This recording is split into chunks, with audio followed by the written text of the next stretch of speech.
Дорогая церковь, дорогие друзья, дорогие братья и сестры, рад вас приветствовать. Словами Господа нашего Иисуса Христа, мир вам. Слава Богу, что сегодня мы вновь имеем эту возможность собраться для того, чтобы поклониться нашему Богу, прославить Его и изучать Его Слово. Прошлое воскресенье мы с вами говорили о человеке, который избран к благовестию Божию. Как мы уже говорили, что благовестие – это главная цель создания церкви на земле, чтобы мы с вами могли идти по всему миру и нести Евангелие. И сегодня я хотел бы, чтобы мы продолжили эту тему на основании уже другого послания апостола Павла к фессалоникийцам. И мы прочитаем один отрывок из первого послания, 2 главы. Будем читать первые несколько стихов. Первое послание фессалоникийцам, 2 глава, читаем с 1 стиха.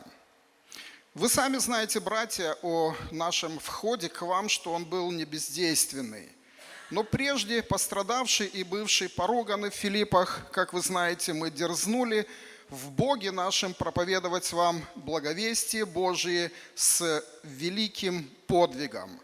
Ибо в учении нашем нет ни заблуждения, ни нечистых побуждений, ни лукавства. Но как Бог удостоил нас того, чтобы верить нам благовестие, так мы и говорим, угождая не человеком, но Богу, испытывающему сердца наши. Аминь». Тема, которую мы с вами сегодня рассмотрим, называется «Успешное благовестие». Мы вкратце напомню то, о чем мы говорили с вами в прошлое воскресенье. Мы говорили о человеке, кто избран Богом к благовестию Божию. И Павел, обращаясь к Римской церкви, говорит, что я должен благовествовать и вам, находящимся в Риме. Потом он говорит, я готов благовествовать, и потом говорит, я не стыжусь благовествования Христова. Как Павел, это человек, который нес Евангелие, и он считал своим непосредственным долгом нести людям Евангелие. И сегодня мы рассмотрим, из каких элементов, из каких составляющих состоит благовестие Христова. Благовестие состоит из, во-первых, самой благой вести, которую мы несем людям. И в зависимости от того, как люди, те, которым мы говорим это слово, как они воспринимают это слово, и зависит, насколько эти люди смогут принять это слово. Также мы имеем человека, который говорит Слово Божие, сам благовестник. И тут очень важно, и апостол Павел в этом послании как раз и говорит, каким должно быть отношение благовестника к благовестию. И поэтому в первом послании к фессалоникийцам мы как-то с вами, не знаю, может быть, какое-то время назад мы говорили об образцовой церкви. И в качестве основного текста мы рассматривали 1 главу послания к фессалоникийцам, где Павел говорит о фессалоникийцах как об образцовой церкви. И он говорит, ваши дела, ваш труд, ваше терпение, что ваша вера пронеслась далеко по всей Македонии и Ахаи. И таким образом мы видим, что успех благовествования или успешное благовествование зависит прежде всего от того, как люди относятся к тому Евангелию, которое мы им несем. И говоря о фессалоникийцах, мы читаем, что в то время, когда апостол Павел проповедовал в Фессалониках, то написано, что эти люди, они проходили через трудности определенные, были противодействия. И так оно практически всегда. Когда несется благая весть, всегда есть люди, которые этому препятствуют. И Павел говоря о фессалоникийцах, он говорит, что вы приняли слово при многих скорбях. И дальше он говорит, вы приняли не как слово человеческое, но как слово Божие. Когда человек, в зависимости от того, как человек относится к тому слову, которое он слышит, к благовестию, от этого зависит, как человек будет духовно расти. Если он принимает это слово как просто слово человеческое, что это сказал там Иванов, Петров, Сидоров, то, конечно, ничего не произойдет.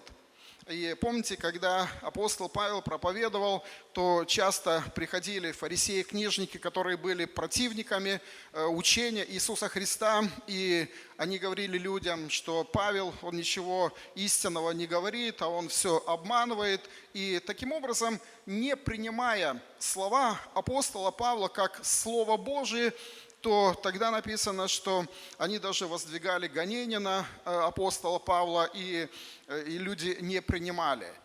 И поэтому очень важно, чтобы мы с вами воспринимали это слово как слово самого Бога. И когда мы принимаем то слово, которое мы с вами читаем, то тогда это слово начинает менять нас. И кроме того, что Слово Божие начинает менять нас, то мы возрастаем, и у нас появляется это желание этим словом делиться и с другими людьми, передаем другим людям, потому что мы понимаем ту ценность этого слова, мы видим практическое действие этого живого слова, которое оно произвело и в нашей жизни, и в жизни других людей. Таким образом, Евангелие – это основная, это главное, это истина самого Бога. И мы, принявшие это Слово Божие, Бог говорит, чтобы мы это Слово передавали другим. Давайте мы сейчас рассмотрим, как апостол Павел относился к этому Слову и почему, когда мы с вами изучаем жизнь апостола Павла, мы видим такой успех в жизни апостола Павла в его служении. Когда мы читаем 2 главу послания к фессалоникийцам, посмотрите, апостол Павел говорит, что мы прежде пострадавшие в Филиппах, как вы знаете, дерзнули в Боге нашим проповедовать вам благовестие Божие с великим подвигом. Посмотрите, само отношение апостола Павла к Слову Божьему, как к какой-то, знаете, даже не знаю, какое слово подобрать, но какой-то силе, просто неописуемой силе. Его понимание Слова Божьего, благовестия, как какой-то динамит, который нужно только заложить в какую-то скалу, и буквально этот динамит разнесет эту скалу. То есть он понимает, что за этим словом стоит сам Бог. И поэтому он подходит к благовествованию как к какому-то великому подвигу, будучи абсолютно уверен, что то слово, которое он передаст людям, это слово неминуемо изменит жизнь этих людей. И дальше Павел говорит, ибо в учении нашем нет ни заблуждения, ни нечистых побуждений, ни лукавства. Давайте мы рассмотрим здесь эти три слова, которые упоминает апостол Павел. В нашем учении нет ни заблуждения, ни нечистых побуждений, ни лукавства. Давайте первое слово, которое Павел говорит, нет заблуждения. Когда человек, когда христианин не уверен в том, что то, что он исповедует, оно является истиной последней инстанции, то естественно, что он не будет уверенно делиться этим словом. Почему? Потому что у самого есть какие-то сомнения. Правильно я верю или я неправильно верю. Почему и апостол Яков говорит, что человек с двоящимися мыслями не тверд во всех путях своих. И посмотрите, апостол Павел абсолютно уверен в том, что то исповедание, то учение, которое он несет людям, это истина, слово самого Бога. Я на этой неделе свидетельствовал одному человеку в тюрьме, и он с высшим образованием, и причем занимал такое высокое положение. И когда мы встретились, я ему говорю: позвольте вам рассказать Слово Божье. И я начал с того, что спросил его, верит ли он вообще в Бога. И он говорит: да, конечно, я верю в Бога, и поэтому давайте мы пропустим этот этап. Я верю в Бога, то есть меня не надо убеждать, что есть Бог. И вы знаете, когда он это сказал, я говорю: хорошо, давайте мы перейдем к следующему этапу. И мы начали говорить о воскресении Иисуса Христа, о прощении грехов, об уверенности в спасении. И тут он мне выдает такую фразу. Он мне говорит: вы знаете, кроме веры в Иисуса Христа существуют еще другие религии, которые, собственно, тоже приводят к спасению души. Например, чем хуже ислам, чем хуже там буддизм, чем хуже там другие религии. Это просто одна истина, но в разных проявлениях. Вы знаете, как будто вот у меня просто глаза открылись на ту ловушку, в которой сидит этот человек. То есть он верит в Иисуса Христа, он верит, что есть Бог, но наряду с верой в Иисуса Христа, в Бога, он признает, что и Мухаммед прав, и Будда прав, и тот прав, и те правы. То есть получается, что для него нет разницы, в кого верить. Можно ли это назвать настоящей верой, если человек допускает существование еще каких-то путей спасения для души? Конечно же нет, это заблуждение. И поэтому апостол Павел, когда говорит о том, что в нашем учении нет заблуждения, он абсолютно верит в то, что кроме Иисуса Христа нет путей спасения. Почему и Христос говорит: никто не может прийти к Отцу моему Небесному, как только через меня. Он абсолютно исключает все остальные религии, потому что если бы можно было бы человеку спастись еще помимо Христа, еще через кого-то, то какой был смысл приходить к Иисусу Христу и терпеть такие страдания и в конце концов умирать? И когда мы с вами читаем остальные послания апостола Павла, например, послание к Галатам, Павел говорит о несмысленные галаты.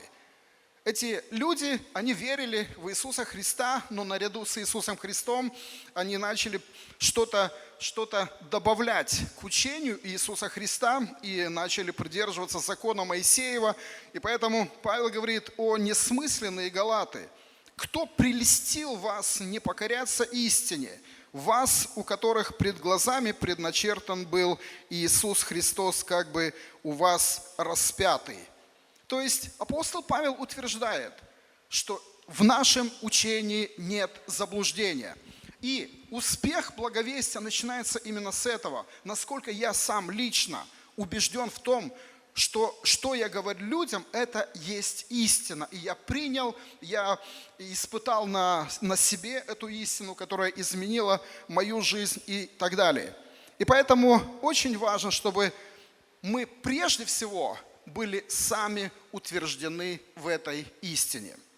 Второе, о чем говорит апостол Павел, говоря о успехе благовествования.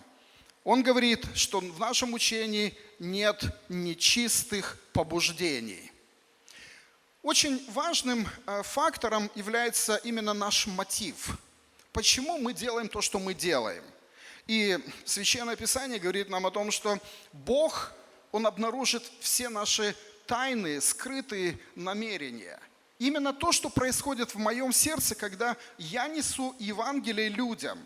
От этого зависит, насколько это Евангелие будет иметь силу для другого человека, потому что если в моем сердце есть какой-то иной мотив, то, конечно, это очень быстро откроется, и оно не будет иметь ту силу, потому что люди все-таки замечают, да и Бог видит в наше сердце.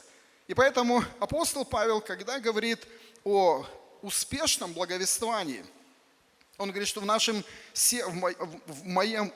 учении нет нечистых помыслов. И поэтому в послании к филиппийцам мы читаем, Павел говорит: ничего не делайте по любопрению или по тщеславию, но по смиренномудрию почитайте один другого высшим себя.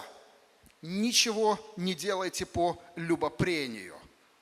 То есть мотив мы должны исповедовать, наш мотив должен быть чистый. И, кстати, вот еще одно место Библии, Псалом 14. Помните, когда Давид говорит: кто воссядет на горе Божьей? И он говорит: кто ходит непорочно, делает правду и говорит истину в сердце своем. То есть в глубине сердца мы должны испытывать и проверять самих себя, почему я делаю то, что я делаю. Если в моем сердце искренний мотив – это любовь к Богу и любовь к ближнему, тогда, конечно, будет успех. И дальше апостол Павел говорит: как Бог удостоил нас, чтобы верить нам благовестие, так мы и говорим, угождая не человеком, но Богу, испытывающему сердца наши. Ибо никогда не было у нас перед вами ни слов ласкательства, как вы знаете, ни видов корысти. Бог свидетель. Не ищем славы человеческой ни от вас, ни от других. Посмотрите, апостол Павел, во-первых, его отношение к Евангелию таково, что Павел говорит, что Бог удостоил нас нести Слово Божие. Как вы думаете, сколько секунд нужно было бы Богу для того, чтобы весь мир покаять, поставить на колени? Я думаю, доля секунды достаточно было. Но Бог избрал другой путь, чтобы через церковь, через людей нести это слово для того, чтобы нас удостоить награды и чтобы разделить с нами ту славу, которую Иисус Христос имел еще прежде создания мира. Он удостоил нас, и почему Павел говорит, что Бог удостоил нас того, чтобы верить нам благовестие. Когда мое отношение к Евангелию таково, что для меня это честь кому-то рассказывать Евангелие, то я буду всей душой стремиться к тому, чтобы на самом деле ценить, дорожить этим словом и делиться, потому что для меня это честь. Бог мог это без меня сделать. И поэтому, когда некоторые верующие, когда призываем к тому, чтобы делиться Евангелием, они, это пускай кто-то там другой делает, там, как будто, знаете, это что-то такое, не самое важное. И Павел как раз говорит, для меня нести Евангелие – это честь, Бог удостоил. И поэтому он говорит, мы не ищем славы человеческой, мы не ищем ничего, хотя по своему статусу, Павел говорит, мы могли явиться с важностью, как апостолы Христовы. То есть он по праву обладал таким статусом, что на самом деле ему было чем гордиться. Я говорю по-человечески. Но он этим не пользуется абсолютно, он отверг. Он говорит, я распялся Иисусу Христу, и уже не я живу, но живет Бог. И поэтому дальше он говорит, что мы были среди вас, подобно как кормилица, нежно обходится с детьми своими. Знаете, когда мы несем Евангелие людям для того, чтобы это слово имело успех, то очень важно это слово передавать не просто, как передал слово и все, ушел и делайте, что хотите, как проповедь Ионы. Через 40 дней все, Бог вас уничтожит. И он ждет только посмотреть, какой будет конец этих людей. Павел – это совершенно другой евангелист. У него совершенно другое отношение к Евангелию, и он сравнивает себя с кормилицей, которая так нежно обходится с ребенком, воспитывает его, кормит его. И дальше он говорит, мы из усердия к вам восхотели передать вам не только благовестие Божие, но и души наши, потому что вы стали нам любезны. Вот пример человека, который на самом деле жил Евангелием. И для него Евангелие – это единственное средство, чтобы спасти. И он со своей стороны, он делает абсолютно все. Он сравнивает себя с кормилицей, которая кормит свое дитя. И дальше он говорит, из усердия к вам мы хотели передать не только слово, но и души наши, потому что вы стали нам любезны, то есть мотивом. Мотивом благовестия апостола Павла была любовь, было это усердие, чтобы на самом деле приложить максимум со своей стороны усилий для того, чтобы донести это слово. И неудивительно, что, конечно, люди, которые видели такое отношение апостола Павла, конечно, они принимали это слово, и почему эта церковь, она стала образцовой церковью. Дальше мы читаем, следующий апостол Павел говорит, у нас не было нечистых побуждений. К сожалению, не всегда те, кто проповедует Слово Божие, не всегда те, кто делится Словом Божьим, они имеют чистый мотив. И помните, в послании к филиппийцам Павел, когда пишет это послание, будучи в тюрьме, он говорит, что многие, услышав о том, что я нахожусь в таких условиях, начали с дерзновением, многие братья с дерзновением начали проповедовать Слово Божье. И он говорит, хотя некоторые проповедуют из зависти, тем самым как бы отягчая его узы. И он говорит, как бы то ни было, я все равно рад. Пусть из зависти, хоть как бы они ни проповедовали Слово Божие, я и тому рад. Потому что Слово Божие, оно все равно будет проповедоваться, все равно это Слово Божие будет иметь тот результат, который Бог вложил в это Слово. Но тем людям, которые именно таким образом делятся Словом Божиим, конечно, они сами себя лишают той радости, той награды, которую Бог хочет дать каждому своему труженику. И поэтому апостол Павел, говоря о своем мотиве, он говорит, что я это делаю из усердия к вам. Я это делаю, потому что вы стали любезны. И дальше мы видим, как апостол Павел дальше раскрывает, скажем так, секрет, что ли, своего успеха в благовествовании. И Павел говорит, ибо вы помните, братья, труд наш и изнурение наше, ночью и днем работая, чтобы не оттяготить кого из вас. Мы проповедовали у вас благовестие Божие. Свидетели вы и Бог, как свято и праведно и безукоризненно поступали мы пред вами верующими, потому что вы знаете, как каждого из вас, как отец детей своих, мы просили и убеждали, и умоляли поступать достойно Бога, призвавшего вас в свое царство и славу. Посмотрите, он себя сравнивает с кормилицей, он себя сравнивает с отцом, с мудрым отцом, который использует различную методику для того, чтобы донести это слово, чтобы люди могли принять это слово. Он говорит, мы убеждали, мы умоляли.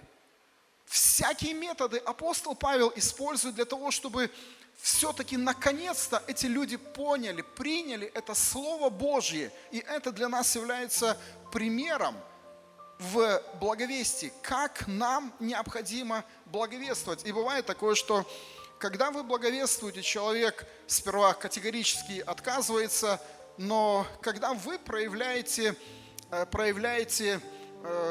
терпение, вы проявляете мудрость, и вы ищете какой-то способ, чтобы донести это Евангелие, то сам Бог начинает работать в сердце этого человека, и он принимает Евангелие. Вот буквально на этой неделе я посетил ЛТП в Глином. И когда мы зашли на территорию, то смотрю, там один человек стоит возле барака. И я хотел ему дать брошюрку. А он говорит, не-не-не, я атеист. И, знаете, как будто вот он категорично, вот просто не хотел даже слышать, даже взять брошюрку, он не хотел. И я ему говорю, вы знаете, вы мне очень интересны. И вот таких людей, которые бы сказали, что они атеисты, вы знаете, сколько я вот хожу по тюрьмам, очень редко можно встретить людей, которые бы открыто сказали, что они атеисты. Вы знаете, я хотел бы больше узнать о вас, я хотел бы больше узнать, почему вы атеист. Можем мы с вами присесть и пообщаться? Ну, говорит, ну хорошо, давайте присядем, пообщаемся. Я говорю ему, скажите, вот если бы, скажем, вот если бы вы ставили перед собой целью убедить кого-то в том, что Бога нет, вы как атеист, да, вот вы можете меня переубедить, что вы на самом деле атеист. Возможно, вы проводили какие-то глубокие научные исследования, вы изучали труды многих ученых, которые убедительно могут доказать, что Бога нет, что Христос это просто миф и так далее. Он говорит, нет. Я говорю, вы знаете, и вот мы с ним беседовали, минут 20, наверное, 30 беседовали, и в конце концов он слушал и говорит мне это самое, да, я понимаю, что, наверное, Бог все-таки есть. И говорит, это самое, я говорю, вы можете эту брошюрку взять, чтобы там как раз вот есть молитва, как примерная молитва, как человек может обратиться к Богу. И он говорит, хорошо, я возьму эту брошюрку. То есть, когда мы начинаем беседовать с людьми, то очень важно, чтобы люди могли на самом деле увидеть в нас заинтересованность в их спасении. Не просто в исполнении какого-то долга, ну вот я тебе сказала, там делай что хочешь. Когда люди на самом деле чувствуют эту любовь, внимание и на самом деле желание ваше, чтобы эти люди спаслись, то Бог, работая в их сердцах, просто готовит их к принятию этого слова. И смотришь, эти люди просто на глазах меняются. И поэтому апостол Павел, говоря о себе, как он несет благую весть, как он делится Словом Божьим, он говорит, мы просили, мы убеждали, мы умоляли, чтобы вы приняли Слово Божие, потому что на самом деле это Слово достойно того, чтобы его принять. И поэтому в итоге мы читаем, что фессалоникийцы стали той церковью, которая была благовестнической церковью. Это церковь, которая несла людям Евангелие.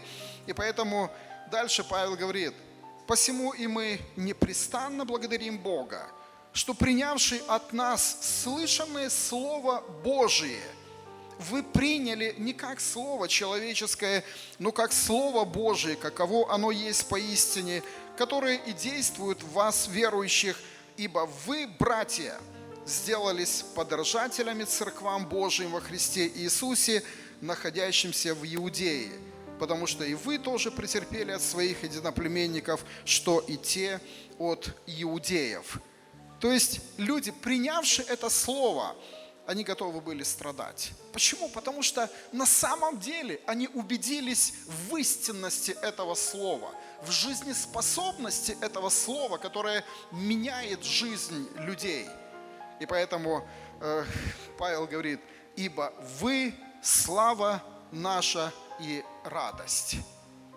Когда мы относимся к благовестию, как истинно Слову Божьему, когда мы на самом деле любим людей, и мы хотим, чтобы эти люди спаслись. И Павел в этом послании, да и во всех посланиях, он говорит, я непрестанно молюсь о вас. Когда мы делимся этим словом и сопровождаем благовестие молитвой об этих людях, и не только молитвой, но мы, если по возможности, какое-то благое дело делаем этим людям, социальное служение, то, конечно, результат будет просто великолепный. Почему? Потому что это именно то, что имел в виду Христос, когда Он давал нам свое слово, когда Он посылал нас. И поэтому пусть Господь благословит каждого из нас, чтобы мы могли на самом деле относиться к этому Слову, к Слову Божьему, как Слову жизни, Слову самого Бога. Чтобы мы искали всякие методы для того, чтобы это Слово донести до людей, не упуская никакую возможность, где бы мы ни находились. И результат будет. Почему? Потому что сам Дух Святой, Он хочет этого, и Он благословляет. И в итоге, конечно, имя Божие будет прославлено, и церковь будет умножаться, будет возрастать вера ваша, и через церковь многие люди узнают о Иисусе Христе, и слава Христу увеличится. Поэтому пусть Господь благословит нам в этом труде благовестия и поможет нам быть верными Его Слову и тому делу, для которого Он нас призвал. Аминь.